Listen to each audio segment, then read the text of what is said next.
11h38, a idade do céu, com Paulinho Mosca e Jorge Drexler. Retomando o segundo bloco do Paralelo de hoje, Direitos Humanos no Ar, parceria com o CRDH, Centro de Referência em Direitos Humanos da FURG. Hector Cury está aqui conosco com a tarefa dificílima de pensar e trazer qual a relação dos direitos humanos com as eleições nessa conjuntura das próximas eleições em 2018, Hector. Passo para ti, por favor. A pergunta é o que faz você votar em alguém, né? Dá para começar por aí. Pode, né? Na eleição presidencial, o que vai fazer as pessoas? Não sei se vocês acompanharam, saiu pesquisa aqui para o governo do estado. E por incrível que pareça, o nosso atual governador está na segunda colocação, né? Respeitando o servidor público, pagando salário atrasado, extinguindo secretarias que tinham como no seu nome o direito das mulheres, os direitos humanos, né? Então, a secretaria que nós tínhamos para as políticas para as mulheres foi extinta, a Secretaria de Direitos Humanos foi extinta, e ainda assim ele está ali na segunda colocação nas pesquisas. Empatado, é verdade, com o nosso tucaníssimo Eduardo Leite, ex-prefeito de Pelotas, né, que teve uma belíssima administração em que focou todos os recursos no centro da cidade, deixando a periferia míngua, né? E ainda assim exultado pela comunidade de Pelotas. É difícil, né? Esse cálculo eleitoral ele é complicado, porque grande parte do raciocínio do eleitor tanto com classe média, porque assim, elite representa um pequeno percentual, né? A gente também não... E tá no poder de qualquer maneira, dentro do jogo democrático. Mas as classes B, C, D e E, enfim, o que representa isso para essas classes essas classes acabam reproduzindo muitas vezes valores que são valores hegemônicos, né? Valores professados por uma elite. A classe acaba reproduzindo esses valores. E aí vai lá e vota no seu Sartori, vota no Eduardo Leite. Mas tá querendo dizer que tem que... Não, tô querendo dizer que tem que pensar, tem que olhar, tem que analisar as propostas. Se tu tá percebendo que há uma total relativização no campo dos direitos. O cara está sendo candidato dizendo, olha, mulher e homem não tem que receber a mesma coisa porque mulher é engravida, porque mulher é inferior intelectualmente. Puxa vida, você vai votar nesse cara? Esse é o raciocínio. Olha, o camarada está dizendo que tem que extinguir os direitos do trabalhador, porque... Como assim? Como você, trabalhador, admite essa possibilidade de votar em alguém que está, na pior das hipóteses, está atacando você como classe? Eu sou trabalhador, eu não quero ganhar menos. Eu não quero ter meus direitos extintos. Isso não está garantindo nada no meu futuro. Então, é esse tipo de análise. É até pueril, né? É piegas, assim, o que eu estou falando. Porque essa é a ideia. A gente consegue fazer, num primeiro olhar, essa triagem. Por que eu vou votar num cara que defende esses valores? Agora vamos para o outro lado. Em quem eu voto, então? Bom, a gente tem que sentar e ver, desde a questão ideológico-partidária e ideológica, que é o que o partido representa, quais essas bandeiras esse partido levanta, como foi a sua atuação quando participou de governo. Olha, gente, por pouca coisa nós derrubamos um governo eleito democraticamente no Brasil. Vamos ponderar, se foi feito todo esse esforço, porque o governo da Dilma era cheio de corrupção, sacanagem, tinha que derrubar e não sei o que, embora a Dilma nunca tenha respondido um processo, nada durante esse período, e ainda se fez toda uma enjambração jurídica lá para dizer que existia crime de responsabilidade. Bom, se fez todo esforço, mínimo que a gente está esperando do eleitor é que, bom, agora é que nós vamos ter a verdadeira triagem, vamos separar o trigo do joio nas eleições de 2018. Sim. E as pesquisas eleitorais têm apontado para outro sentido. Então, quem representa uma pauta transgeracional que estabeleça a responsabilidade, por exemplo, com o nosso meio ambiente? Só para abrir um parênteses, que responsabilizar o meio ambiente não é salvar as árvores, é salvar a nossa própria vida, tá? O pessoal não entendeu ainda que defender não é os ambientalistas, ecologistas. Não, gente, não quer poluir, polui, mas está extinguindo a tua própria né? Tua própria espécie. O planeta Terra, se ninguém sabe, eu explico. O planeta Terra, ele vive muito bem sem os seres humanos. Então, nós não somos imprescindíveis ao planeta Terra, tá? Então, a gente está buscando a nossa própria... nos salvarmos da extinção. Então, é isso que está, esse caminho. Então, quem defende essa pauta? Quem levanta, quem apresenta proposta para isso? Economia, intervenção na economia, proteção dos mais desvalidos, questão tributária, quem quer progressividade nos tributos, que vai favorecer os mais pobres, que vai permitir, isso está na Constituição, mas cada um contribui de acordo com a sua capacidade de contribuir nesses tributos. Questões ligadas à justiça social, impostos sobre grande fortuna. Quem é que defende? Quem é que levanta essas bandeiras? Esse é o momento, tia. Esse é o momento de nós cobrarmos isso dessas candidaturas. Cobrarmos essas posturas para além dessas soluções de senso comum que estão sendo apresentadas. E parece que essas cobranças ou esses posicionamentos que, por óbvio, tem coerência com a justiça social, não estão ganhando espaço. Exato. Não estão se propagando entre, enfim, as conversas e as discussões e as cobranças do eleitorado, né? Então, a gente vê que, exemplo, a gasolina, o combustível, vem subindo de forma avassaladora e várias pessoas dos movimentos sociais cobrando. Bem, a gasolina não estava cara porque a época da Dilma, porque Dilma, ou enfim, o partido roubava a Petrobras, e agora? Só que a época... Agora por isso que está caro, essa é a explicação. Mas então, época se fez estardalhaço. A época se tinha espaço de representação coletiva, né? Exato. Hoje, a gente vê que se não são os movimentos sociais, e geralmente são os que sempre estão pautando isso, por isso que se diz, são tudo do PT, ou tudo do PCdoB, ou tudo... Né? Porque tem essa necessidade de colocar dentro do partido... de estigmatizar, né? Seja os direitos humanos, seja os movimentos... Mas a gente não vê a população reivindicando, reclamando ou pensando, bem... acho que fizemos a leitura errada, acho que nos enganaram quando nos disseram que Dilma, ou seja, quem for, estava roubando e estava nos tirando direitos. Hoje a conjuntura é pior, então vamos rever isso. Isso não acontece. Não acontece. Em relação à conjuntura atual, é tratado, sim, o remédio necessário. Não existe nenhuma linha de coerência. Não existe, né? Eu não consigo enxergar. Não há. Mas, assim, sobre os direitos humanos que nós estávamos falando antes, é uma questão suprapartidária. Sim, são suprapartidários. Mas direitos humanos é coisa de esquerdista. Poxa. A questão é a seguinte, no Brasil, pessoal, quem abraçou...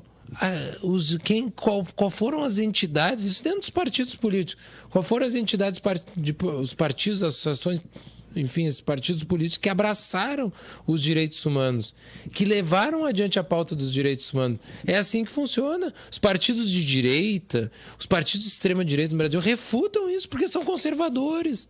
Porque ideologicamente são nada. O nada que eu estou dizendo ideologicamente é que eles não conseguem representar nem minimamente uma pauta progressiva. A gente só encontra isso na centro-esquerda, dito centro-esquerda, e na esquerda brasileira. Isso. Por isso que acabam representando esses setores. A ideia dos direitos humanos, saiu do Brasil, o pessoal que gosta de louvar o norte. Você vai até o norte, os países europeus, continentais... Para eles, a defesa dos direitos humanos é também uma pauta da direita. É também uma pauta da centro-direita, da centro-esquerda. Talvez não da extrema-direita. Mas minimamente, eu estou falando de direitos individuais, pessoal. Direitos ligados à liberdade da pessoa. E não direitos sociais. Mesmo os direitos individuais, são a proteção dos direitos individuais, até para justificar as atrocidades que a direita faz na economia, elas estão dentro da pauta dos partidos de direita europeus continentais. Aqui que a nossa direita refuta isso. E aí quem é que abraça? O campo, que a gente pode chamar de campo progressista, o campo de esquerda, enfim, centro, esquerda, extrema esquerda. É por isso que está ligado. Então está querendo dizer...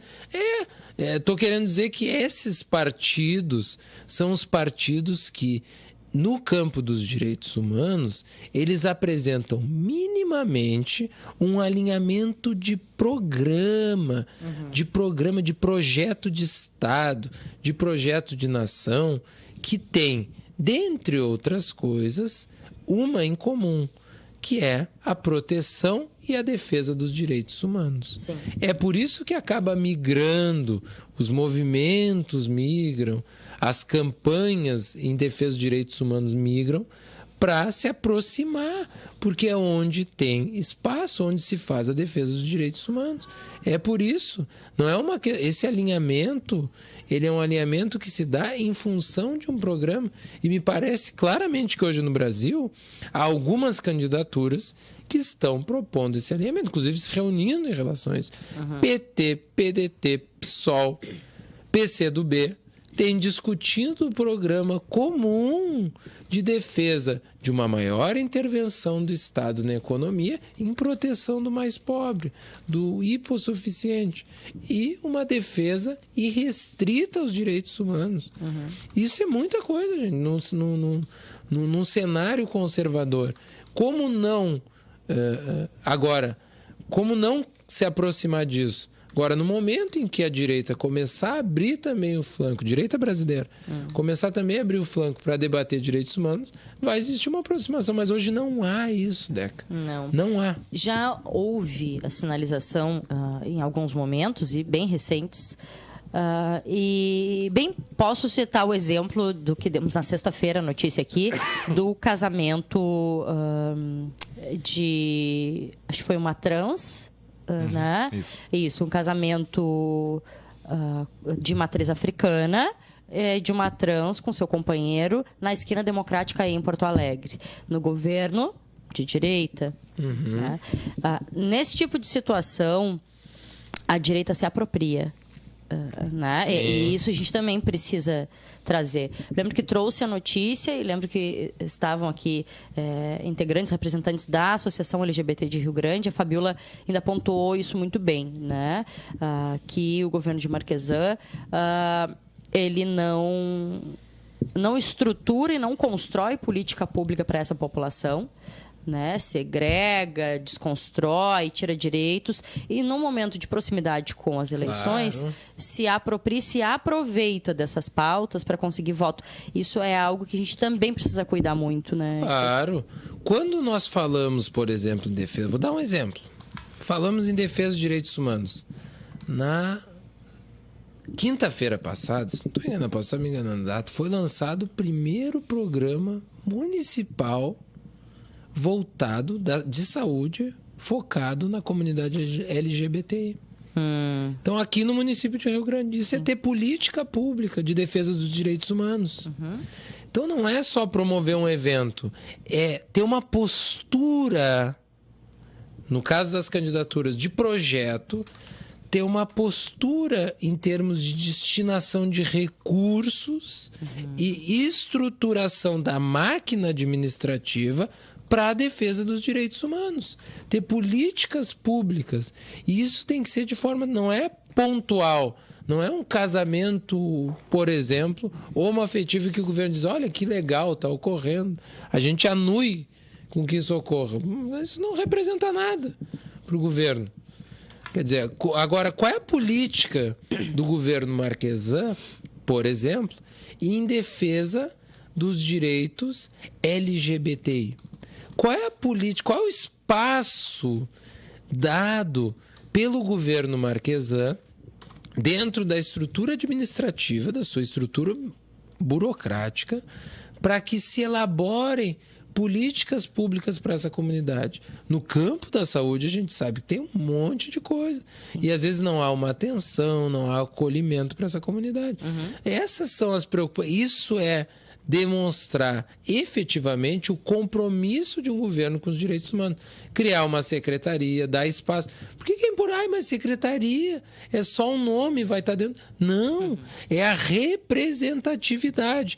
Quando nós temos o Ministério dos Direitos Humanos, nós temos simbolicamente um governo federal assumindo uma postura de defesa dos direitos humanos, dizendo, olhem, para nós, Estado brasileiro, a defesa dos direitos humanos é uma política de governo.